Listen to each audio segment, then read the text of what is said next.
اعوذ باللہ من الشیطان الرجیم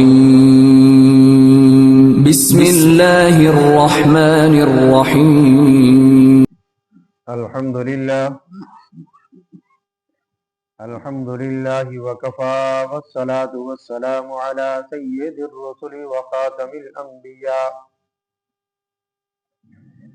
اما بعد فاعوذ باللہ من الشیطان الرجیم بسم اللہ الرحمن الرحیم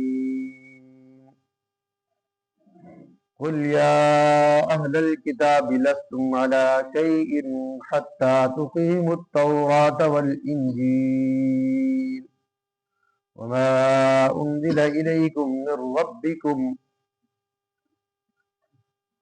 آپ کہہ دیجئے کہ اہل کتاب تم کسی راہ پر بھی نہیں جب تک کہ تورات کی اور انجیل کی اور جو کتاب تمہارے پاس تمہارے رب کی طرف سے بھیجی گئی ہے اس کی بھی پوری پابندی نہ کرو گے۔ وَلَا يَزِيدَنَّ كَثِيرًا مِّنْهُمْ مَا أُنزِلَ إِلَيْكَ مِن رَّبِّكَ طُغْيَانًا وَكُفْرًا، اور ضرور جو مضمون آپ کے پاس آپ کے رب کی طرف سے بھیجا جاتا ہے ان میں سے بہتوں کو سرکشی اور کفر کی ترقی کا سبب ہو جاتا ہے۔ فَلَا تَأْسَ عَلَى الْقَوْمِ الْكَافِرِينَ، تو آپ ان کافر لوگوں پر غم نہ کیا کیجیے۔ ان الذین آمنوا والذین ہادوا والصابئون والنصارى، یہ تحقیقی بات ہے کہ مسلمان اور یہودی اور فرقہ صابئین اور نصارہ من آمن باللہ والیوم الآخر وعمل صالحا، جو شخص یقین رکھتا ہے اللہ تعالیٰ پر اور قیامت کے دن پر اور اعمال اچھے کرتا ہے، فلا خوف علیہم ولا هم یحزنون، ایسوں پر نہ کسی طرح کا اندیشہ ہے نہ وہ مغموم ہوں گے۔ صدق اللہ العظیم۔ آج کی زیر درس آیات مبارکہ براہ راست یہود و نصارہ کو دوبارہ مخاطب کر کے رب تعالیٰ ارشاد فرما رہا ہے کہ یہود و نصارہ اگر اپنی کتاب پر عمل کرتے، یعنی تورات اور انجیل پر، تو پھر قرآن کی مخالفت کرتے ہی نہ، اور آخری نبی حضرت محمد کریم صلی اللہ علیہ وسلم کی مخالفت بھی نہ اترتے۔ پتہ چلا کہ نہ وہ تورات کی بات مانتے تھے نہ وہ انجیل کی بات مانتے تھے، تو پھر قرآن کی تو ماننی نہیں تھی انہوں نے۔ قرآن کو تو مان ہی نہیں رہے تھے کہ یہ اللہ کی کتاب ہے۔ قرآن کو تب مانتے نا جب رسول اللہ صلی اللہ علیہ وسلم کو مانتے، جب انہوں نے نبی آخر الزمان حضرت محمد کریم صلی اللہ علیہ وسلم کو نبی مانا ہی نہیں، سرے سے انکار کر دیا، حالانکہ ان کی کتاب کے اندر جناب رسول اللہ صلی اللہ علیہ وسلم کی پوری تعریف کی گئی تھی، اور صرف ان کی تعریف نہیں تھی بلکہ ان کے شہر مکہ کی بھی تعریف تھی، ان کے خاندان کی بھی تعریف تھی، ان کے خلفائے راشدین کی بھی تعریف تھی، ان کے آنے والے جو واقعات آنے والے تھے ان کے ساتھ ان کی بھی تعریف بتلائی گئی تھی، اور آپ صلی اللہ علیہ وسلم کا مکمل تعارف ان کتابوں کے اندر موجود ہے مختلف ناموں کے ساتھ۔ لیکن انہوں نے اس بات کو سرے سے ہی انکار کر دیا کہ ہم یہ بات ماننے کے لیے اس لیے تیار نہیں کہ ہمارے خاندان سے نبوت نکل کر دوسرے خاندان میں کیوں چلی گئی۔ انہوں نے اپنے مذہب اور تورات اور انجیل کو اپنے گھر کی لونڈی سمجھ رکھا تھا کہ ہم جب چاہیں جیسا چاہیں اپنے من پسند کا مضمون ڈال لیں، من پسند کی باتیں اس میں ڈال لیں۔ تو جب بھی کوئی قوم اللہ کے عالم کے احکامات کو بدلنے کے لیے کوشش کرتی ہے یا متحد ہو جاتی ہے تو پھر وہ قوم ساری کی ساری گمراہی کے دانے پر نہیں ذلت کے دہانے پر کھڑی ہو جاتی۔ اللہ رب العالمین ان کو پھر صفحہ ہستی سے مٹا دیا کرتا ہے۔ آج اہل اسلام کے لیے بھی یہ بات قابل توجہ بھی ہے اور قابل عمل بھی ہے کہ اگر ہم نے قرآن مجید کو پس پش ڈال دیا، ہم نے بھی قرآن مجید کے اندر ایسی باتوں کو داخل کر دیا جو سرے سے جن کا دین اور اسلام کے ساتھ تعلق نہیں ہے، تو پھر ہم بھی انہی کی طرح ہیں، ہمارا بھی اسلام کے ساتھ اور مذہب کے ساتھ کوئی تعلق نہیں ہے۔ اور کسی مسلمان کے اندر جو کلمہ پڑھنے والا ہو، اللہ کو ایک مانتا ہو، تمام نبیوں کو پر ایمان رکھتا ہو، اور آخری نبی حضرت محمد صلی اللہ علیہ وسلم کی ختم نبوت پر پورا یقین رکھتا ہو، اس میں کسی بھی شک اور گنجائش پیدا ہی نہیں ہوتی، اور قیامت کے دن کو بھی مانتا ہو کہ مرنے کے بعد میں نے اٹھنا ہے اور مجھے ایک ایک چیز کا حساب دینا ہے، وہ تو کبھی بھی ایسا نہیں سوچ سکتا کہ قرآن کے اندر تعریف ہو، قرآن میری مرضی کے مطابق ہو، قرآن کے اندر جو متن ہے، جو احکامات ہیں، وہ میری طبیعت کے مطابق ہو، ایسا نہیں ہو سکتا۔ 100% جو اللہ پر ایمان رکھنے والا ہے وہ مشکل میں بھی اس پر عمل کرتا ہے، آسانی کے اندر بھی اس پر عمل کرتا ہے، آزمائش میں بھی اس کو سہارا لیتا ہے، جیسے کہ ہماری تاریخ گواہ ہے۔ جناب حضرت عثمان غنی رضی اللہ تعالی عنہ کی طرف دیکھ لیجیے، ایک مثال دے کے سمجھاتا ہوں۔ حضرت عثمان غنی رضی اللہ تعالی عنہ امیر المومنین ہے، خلیفۃ المسلمین ہے، خلیفہ ثالث ہے۔ ظالموں نے آپ کو گھر کے اندر قید کر دیا کہ ہم آپ کا نہ خطبہ سننے کے لیے تیار ہیں، نہ آپ کی بات ماننے کے لیے تیار ہیں، آپ نے گھر کے اندر ہی بند رہنا ہے۔ ان لوگوں نے عثمان غنی رضی اللہ تعالیٰ عنہ کا کھانا بھی بند کر دیا، پینا بھی بند کر دیا کہ اندر کوئی چیز نہیں جا سکتی، گھر کے اندر کوئی چیز نہیں جا سکتی۔ 1 دن نہیں، 2 دن نہیں، 4 دن نہیں، 50 دن تک حضرت عثمان غنی رضی اللہ تعالیٰ عنہ کو بغیر کچھ کھائے پیے گزارا کرنا پڑا۔ کیا کوئی مثال کہیں ملتی ہے ایسی کہ ہم 1-2 دن بھوکے رہ جائے تو ہماری جان نکلنے کو ہوتی ہے، برداشت نہیں کر پاتے، اور پھر ایسا قدم اٹھانے کے لیے بھی تیار ہو جاتے ہیں، مر مٹنے کے لیے تیار ہو جاتے ہیں۔ ایسا ایمان بتاؤ کیسی ہستی کس شخصیت کے اندر ہے؟ عثمان ابن عفان رضی اللہ تعالیٰ عنہ نے 50 دن تک نہ کچھ کھایا نہ کچھ پیا۔ پوچھنے والے پوچھتے ہیں امیر المومنین، آپ نے اتنے دن بھوکا رہ کر کیسے گزارا کر لیا؟ اتنے دن پیاسا رہ کر آپ نے کیسے گزارا کر لیا؟ کہا جس قوم کے پاس قرآن جیسی کتاب موجود ہے اس کو روٹی اور کھانے پینے کی فکر نہیں ہوا کرتی، اس کو کھانے پینے سے کیا تعلق ہے؟ جو قرآن مجید پڑھنے والا ہے اس کو معاشی پریشانی نہیں آ سکتی۔ جناب رسول اللہ صلی اللہ علیہ وسلم نے یہ ارشاد فرما دیا ہے جو میرا قرآن پڑھاتا ہے، قرآن پر عمل کرتا ہے، دوسروں کو سکھاتا ہے، خود عمل کرتا ہے، فرمایا کہ اس کے رزق کی ذمہ داری اللہ نے اپنے پاس رکھ لی ہے۔ اب دنیا میں نظر اٹھا کر دیکھیں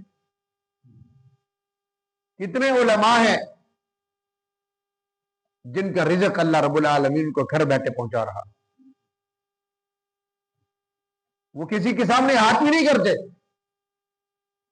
میرا رب ان کے گھر پہنچاتا ہے۔ اصحاب صفا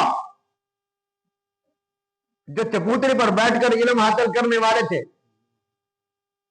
نہ ان کا کوئی باغ تھا، نہ ان کی کوئی فیکٹری تھی، نہ ان کی کوئی تجارت تھی، نہ ان کی مزدوری تھی، کچھ بھی نہیں تھے،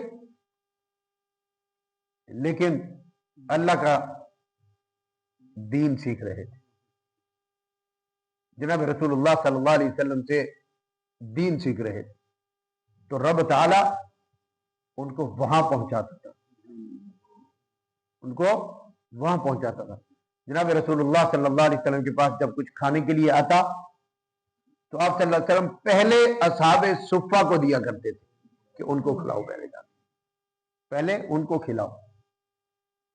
مانگتے نہیں تھے کسی سے، مل جاتا تو کھا لیتے، لیکن کسی کے سامنے ہاتھ نہیں کرتے تھے. ان کی رزق کی ذمہ داری کس نے اٹھائی؟ اللہ پہنچا رہا، گھر بیٹھے پہنچا رہا. اسی طرح علماء کے رزق کی ذمہ داری اللہ نے اٹھا رکھی ہے. اللہ خود پہنچاتا ہے ان کو. لوگوں کو اللہ مجبور کرتا ہے کہ فلاں میرا بندہ دین کا دائی، دین پڑھانے والا بیٹھا ہوا ہے، اس کو پہنچاؤ. چنانچہ جو بات کرنے والی ہے حضرت عثمان ابن عفان رضی اللہ تعالی عنہ نے قرآن مجید کو چھوڑا نہیں.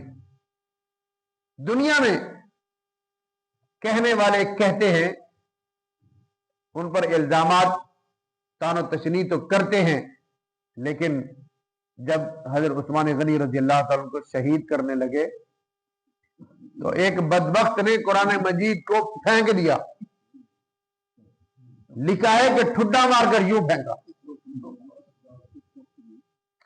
وہ قرآن سے دور گیا، گرا جا کر.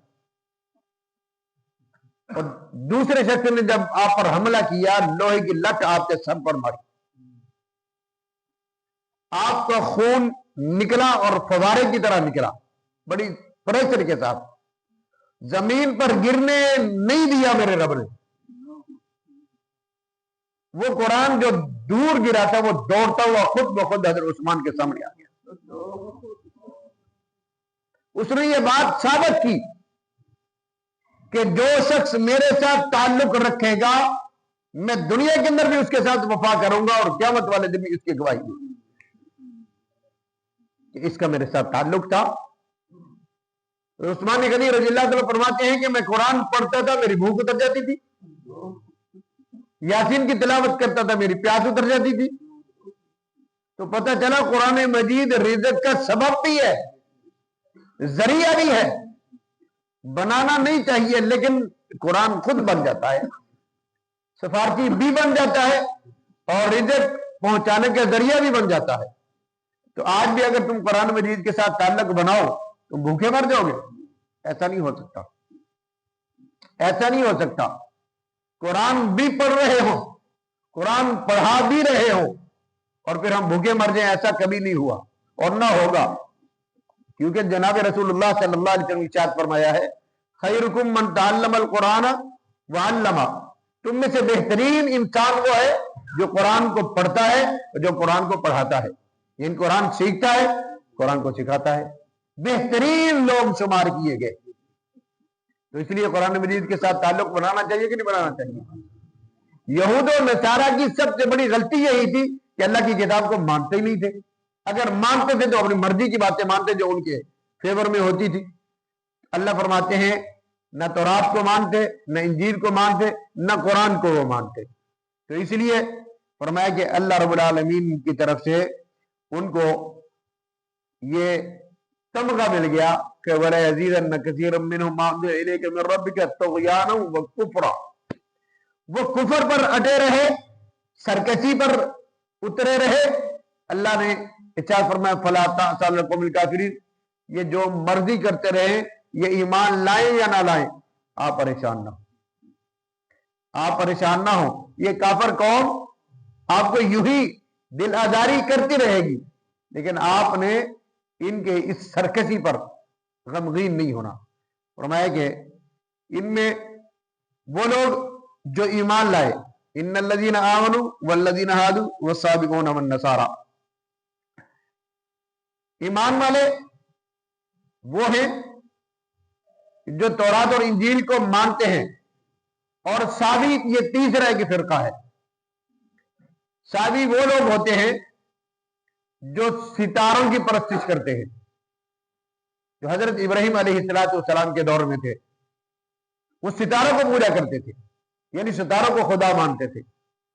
اللہ کے نبی حضرت ابراہیم علیہ السلام نے ان کو ستاروں کی پرستش سے نکالنے کی پوری جدوجہد کی، پوری کوشش کی کہ ان کو نہ مانو، ماننے اور عبادت کا حق صرف ایک رب کو ہے، وہ اکیلا ہے، وہ کسی کا محتاج نہیں ہے۔ معبود حقیقی اللہ رب العزت ہے، چھوڑو ان کو۔ اللہ فرماتے ہیں کہ جو لوگ من آمن باللہ والیوم الآخر ایمان لے آتے ہیں اللہ پر، اس کے تمام رسولوں پر، اس کی تمام کتابوں پر، اور قیامت کے دن پر ایمان رکھنے کے بعد وعمل صالحا اچھے عمل بھی کرتے ہیں۔ خالی مان لینا ہی کافی نہیں ہے، اللہ کو ایک ماننا، جناب رسول اللہ صلی اللہ علیہ وسلم سمیت تمام انبیاء کو ماننا، اور حضور صلی اللہ علیہ وسلم کو آخری نبی ماننا، اور جتنی بھی کتابیں اللہ نے نازل فرمائی قیامت کے دن سمیت، اور تمام فرشتوں کو بھی ماننا، یہ ایمان کہلاتا ہے۔ ایمان کے بعد پھر عمل صالحہ، نیک عمل، اچھے عمل۔ اچھے عمل کیا؟ جو ان کتابوں کے اندر درج ہے، یعنی قرآن مجید کے اندر جو اعمال کرنے کا ہمیں حکم دیا گیا، جو اخلاق حسنہ اختیار کرنے کا ہمیں حکم دیا گیا، تب فرمایا جس کے اندر یہ کسوٹی یہ پائی گئی، فلا خوف علیہم ولا هم یحزنون، پھر ان کو نہ دنیا میں کسی چیز کا غم ہوتا ہے نہ آخرت کا غم ہوتا ہے۔ کسی کی ملامت نہیں کرتے، کرنے والے کرتے ہیں، بکواس کرتے رہتے ہیں، اللہ والوں کے خلاف زبان درازی بھی ہوتی ہے، برا بلا بھی کہتے ہیں، ان کے خلاف پروپیگنڈا بھی کرتے رہتے ہیں، ان کے راستے میں روڑے بھی اٹکاتے رہتے ہیں، لیکن اللہ والے ان کا کوئی غم ہی نہیں کرتے، ان کی فکر اور ٹینشن ہی نہیں لیتے، جو مرضی کرتے رہو، ہمارا کام اللہ کا پیغام پہنچانا ہے، ہمارا کام اللہ کا قرآن سنانا ہے، ہمارا کام اللہ کا قرآن سکھانا ہے، پڑھانا ہے، تو ہمیں کسی چیز کی کوئی پرواہ ہے ہی نہیں۔ لہذا ہم بھی اس بات کا عزم کرتے ہیں کہ جو کوئی کرتا ہے کرتا رہے، ہم قرآن کا دامن، قرآن والوں کے ساتھ تعلق نہیں توڑیں گے، ہم قرآن اور قرآن والوں کے ساتھ اپنا تعلق پکا کریں گے۔ اللہ رب العالمین ہمیں اس پر استقامت نصیب فرمائے، اور جو کمی کوتاہی ہے اللہ معاف فرمائے۔ وآخر دعوانا ان الحمد للہ رب العالمین۔ الحمد للہ رب العالمین والعاقبۃ للمتقین، والصلاة والسلام على سید الرسل وخاتم الانبیاء والمرسلین وعلى آلہ واصحابہ اجمعین۔ اللہم صلی علی سیدنا و مولانا محمد واصحاب سیدنا و مولانا محمد وبارک وسلم۔ اللہم انت السلام ومنک السلام تبارک ربنا وتعالی یا ذا الجلال والاکرام۔ اللہم اعنا علی ذکرک وشکرک وحسن عبادتک۔ اللہم احسن عاقبتنا فی الامور کلہا واجرنا من خزي الدنيا وعذاب الآخرة۔ اللهم لا مانع لما أعطيت ولا معطي لما منعت ولا ينفع ذا الجد منك الجد۔ اللهم إنا نسألك العفو والعافية والمعافاة الدائمة في الدين والدنيا والآخرة، والفوز بالجنة والنجاة من النار۔ اللهم إنا نسألك الجنة الفردوس ونعوذ بك من النار۔ اللهم آنس وحشتي في قبري۔ اللهم ارحمنا بالقرآن العظيم۔ اللهم ارحمنا بالقرآن العظيم۔ اللهم ارحمنا بالقرآن العظيم واجعله لي حجة يا رب العالمين۔ ربنا ظلمنا أنفسنا وإن لم تغفر لنا وترحمنا لنكون من الخاسرين۔ ربنا تقبل منا إنك أنت السميع العليم وتب علينا إنك أنت التواب الرحيم۔ وصلى الله تعالى على خير خلقه محمد وعلى آله وأصحابه أجمعين، آمين برحمتك يا أرحم الراحمين۔